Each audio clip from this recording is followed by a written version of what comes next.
Hello and welcome to TechTribe. This is the part 2 video on the series about how Bitwise operators work in Golang with network programming examples. And in this video, you will learn about the XOR operator with examples on data obfuscation and a same network checker. Also, the shift left operator with code examples on how to find a network size, and the shift right operator with also how to convert IP to octets. So this is a table about how the bitwise operators work. In the previous video we saw about the AND operator and the OR operator.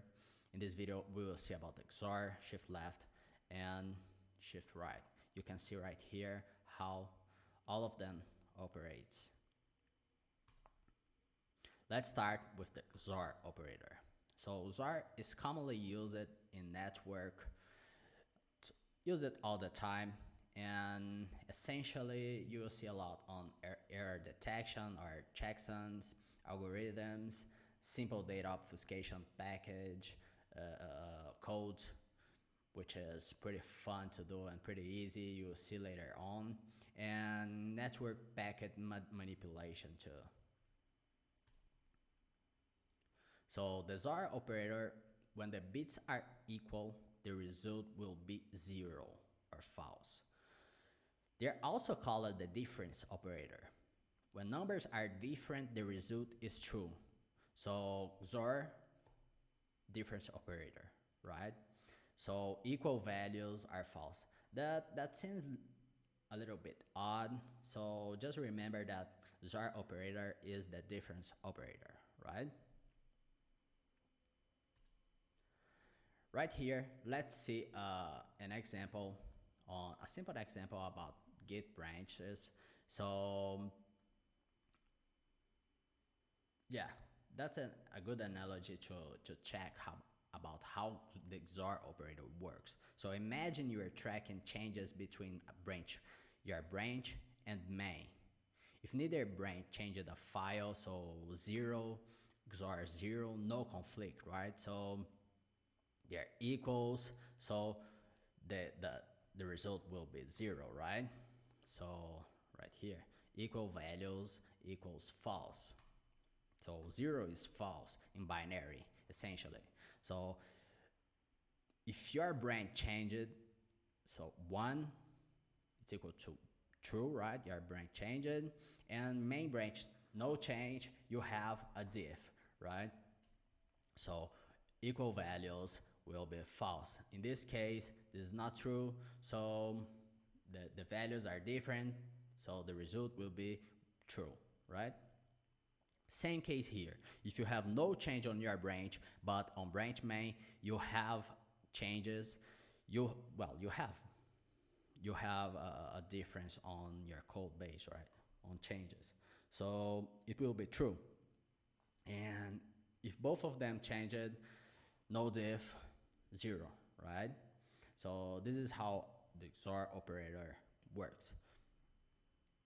Here it's a code example about how you can obfuscate a package.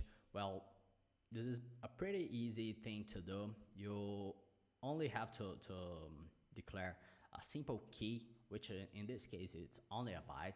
We don't need more on that. And well, for the length of the original packet here, we will perform an XOR operator for each byte on this array of bytes, right? So we are essentially obfuscating this package. So yeah, we can then reverse that. It's pretty easy to do that, right? So we have obfuscated the package here, right, as you can see, and if you want to reverse that, you just have to get the obfuscated packet and do a XOR operator on the key. So think about that on two servers communicating, maybe a microservices or whatever. If you think something, if you need something really simple to obfuscate the message that you are sending, you can do that. Because let's say that you have like microservices that will only stay inside your VPC, or like, I don't know, remote procedure calls that are only inside of IPC, or only inside a specific machine. You can do something like that. It's not, well, the biggest deal in the world. Of course, find another key, a bigger key for that. So let's see in my computer how this code is working. It's pretty, as you can see here, it's the same thing, right? So guys, the code will be in the description below. You have access on the repository if you want to.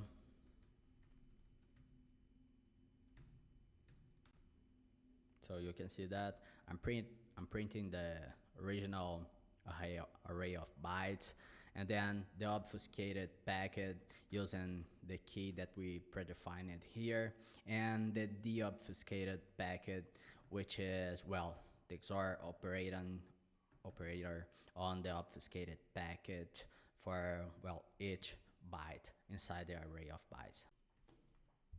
Another great example about this operator is we can quickly check if different IP addresses are on the same subnet. As we saw in part 1 of this video series, the subnet mask can easily tell us if a device is or not on the same network, or, well, if it needs to be routed through the gateway. So yeah, if a device is not inside the same subnet, it have to be routed through the gateway, right? So it's a smart way of doing quick routing on network programming. So let's see how we can do that.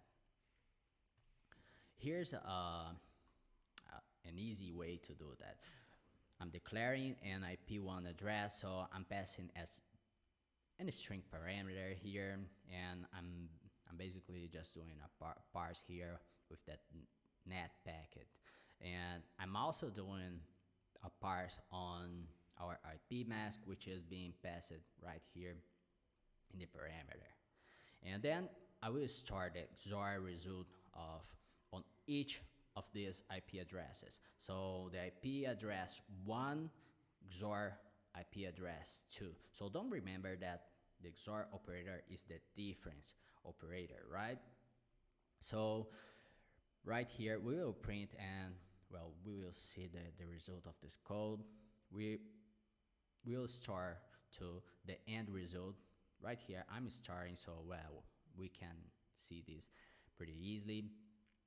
And we'll do an AND operator. So if both are equal, they will be true, right? So we are essentially checking using the subnet mask, which can tell us if the XOR result is or not inside the same subnet. So right here you can see that, well, the subnet mask can easily tell if two IP addresses are inside or not the same network, right? Because they're all 2555, and here the last one is 0. Well, on this case, not all subnet masks will be like that. So in this case it is, right? So yeah, we can then check if they're all 0. So if they are equal, which means they are all 0, we then return true. But otherwise we return false, right? So right here I'm just printing. If you want to check this in detail, you can pretty easy do that. But let's see right here on my IDE how this is working. Let's execute that.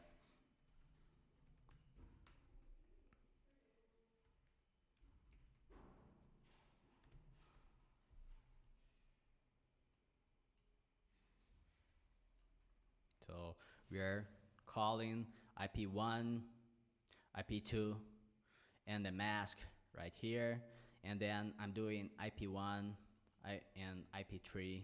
And well, IP3, it's not inside the same subnet as IP1, as we can see, and you can do that pretty easy, pretty quick. As you can see here, the result is false for IP1 and IP3, and it's true for IP1 and IP2 because, well, they are inside the same subnet, right? Pretty awesome. Let's see now how the shift left operator works. And yeah, it's one of the most used bitwise operators in network programming. Not only in network programming, it's used all the time when people are doing bitwise operations, right? So think about it like moving all the bits to the left and filling all empty spaces with zeros, right? So here is a visual example about how this is working. So we have a 3 in decimal here, which is essentially 11 on the last two cases. And if we do a shift left with an integer 1, which, well, you will do most with integers, and we will skip one case here to the left, and all the others with, well, it's only 1 with a 0, and right here 3 again, and shift left 2 cases, and all the others are 0. So if you think about that, if you think about this operator, it's essentially just multiplying the number by 2, right? The number that you are doing the shift left operation. So it's an exponential on 2, right? So yeah, in the first case, it's 2 times 1 times 3, right? Because, well, 3 is the number here, right? So, and in the second case, it's 2 times 2 times 3, right? So we'll have 12, but in binary, right? So using the shift left operator is a really quick way of performing mathematical operations. But let's find out why this is useful in the first place. It's useful to calculate how many devices a network can hold. Let's say we can create a subnet masks for CIDR notation. We can build addresses ranges really quick with that.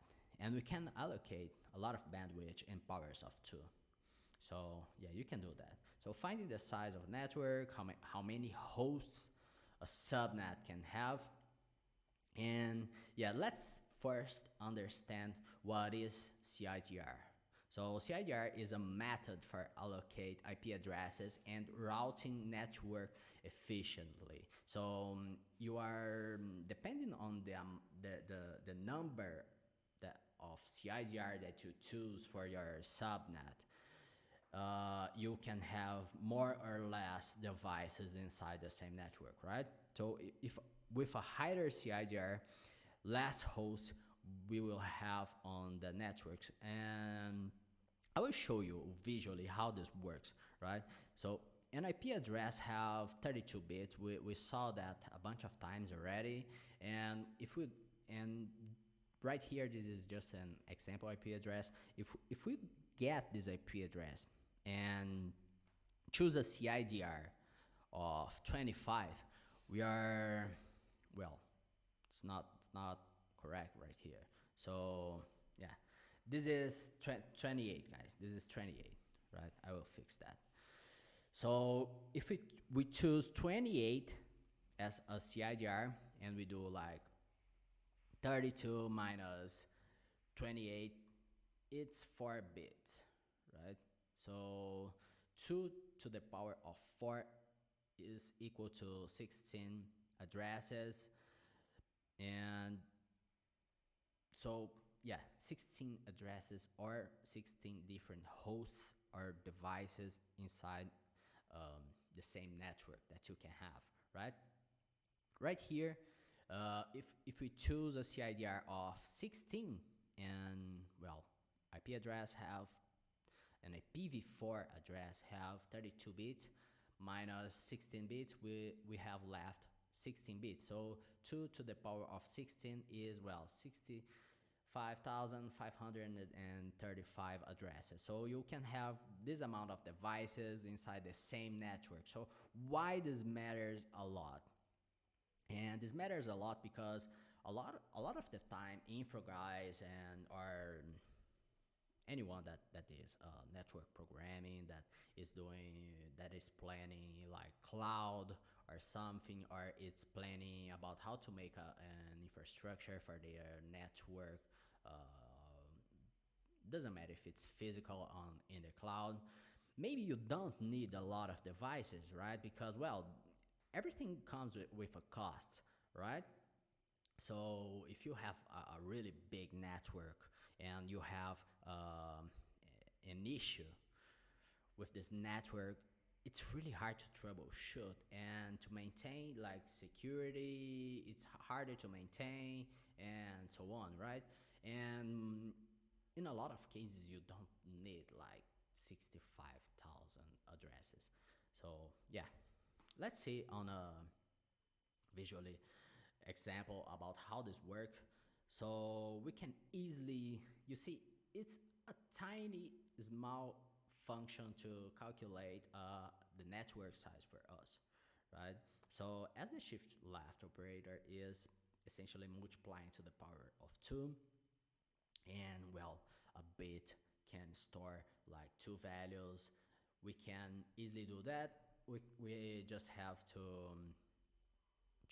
pass the CIDR for this function. It will then decrease 32, which is, well, the amount of bits that IP address have, and we can return one shift left, this host bit. So if it's like 24, 32 minus 24, it's 8, and 2 to the power of, 8, and 16 is the same thing. So right here, when it's 24, with 24 CIDR, a network can handle 256 addresses or hosts or clients, and with slash 16 CIDR, you can handle like 65k devices. Let's see that in the code of how we can do that. I'm just executing, so well, it's the same thing as you saw on the slides. So yeah, and now let's understand about how the shift right bitwise operator works. So it's another of one of the most used bitwise on programming and yeah, networks too. And think of shift right like moving all the bits to the right. So it's essentially the opposite of shift left operator. So you are shifting all the bits to the right and throwing away the bits that fall off. There are plenty of ways to use the shift right operator in network programming, of course, because, well, it's something you're doing, basically a mathematical operation, and yeah, you can in IP addresses they're stored as 32-bit number, but well, we need 4 octets, and yeah, they're often used to find the specific octet on an IP address. In protocol headers, they have lots of fields and they're packed together, so you can use the shift right operators to get the specific data that you want on your protocol readers and in other areas of your IP address too. And network addresses need to be extracted from full IP addresses, right? So yeah, IP address, you have the network portion and the host portion. So you can extract only the network portion using this operator. So yeah, no big deal. And the shift right, you can also think that for each integer you will be dividing by 2. So 3 in decimal shift right 1 will be equal to 1 in decimal, right? Because well, uh, this is 1 in decimal is 1 in binary. So yeah, it's pretty easy. It's the easier one to remind. Uh, Also 12 and decimal, and when you perform a shift right too, you will get like a 3 because well, you are performing the shift right 2 times, right? So yes guys, and let's see how this works. 3 shift right 1, and in binary and integer we can see right here what's the output. It's essentially the same thing here for the first two ones, as you can see. And yeah, but right here I'm doing it with shift right 2, and we'll get a 0, as you can guess. And with 12, it's the same thing. So if you think about on this example, it's easier to see that. So 40 shift right one time, you will have like a 20, and shift right 2 times you will have a 10, shift right 3 times you will have a 5. So essentially you are dividing your number by 2 for each unit on the integer that you are using. So right here I have put a table for you to see that visually how this is working. So if it's 1, you get the number divided by 2 to the power of 1. If it's shift right 2, you get the number divided by 2 to the power of 2. It's shift right 3, it's equal to the number divided by 2 to the power of 3. So number shift right n, it's equal to the number divided by 2 to the power of n, right? So here's a simple example about how you can handle that. I'm just declaring an IPv4 address here, because in the last example that you saw, I was declaring as in string right here. I did like that because well, it will be easier for us. And I'm then reading that as begin int uint32 IP address, and then I'm passing this to this function called IP to octet. So yeah, I'm returning an IPv4 address essentially, which is a byte of 4 length. And yeah, the first, if I want to get the first 8 bits, if you remember, well, the IP address have like 32 bits. Okay, what is an octet? It's 8 bits, right? So I want the first 8 bits. So yeah, 32 minus 24 is 32 minus 8 is 24. So I just have to do IP shift left 24. We'll get the first 8 bits. If I do the IP shift right 16, we will get the second octet, which is essentially from the 9th bit to until the 15th bit, and the third octet I can do that. And well, the last one we don't need nothing, right? So yeah, and as you can see right here, this is how you can do that. We can execute this too. So let's see how this can happen for you. Yeah. As you can see here, that's it. So that's it for today, guys. Comment down below what you thought about this video, and I really want to know about your feedbacks, and thanks for your time. Leave it a like below. See ya.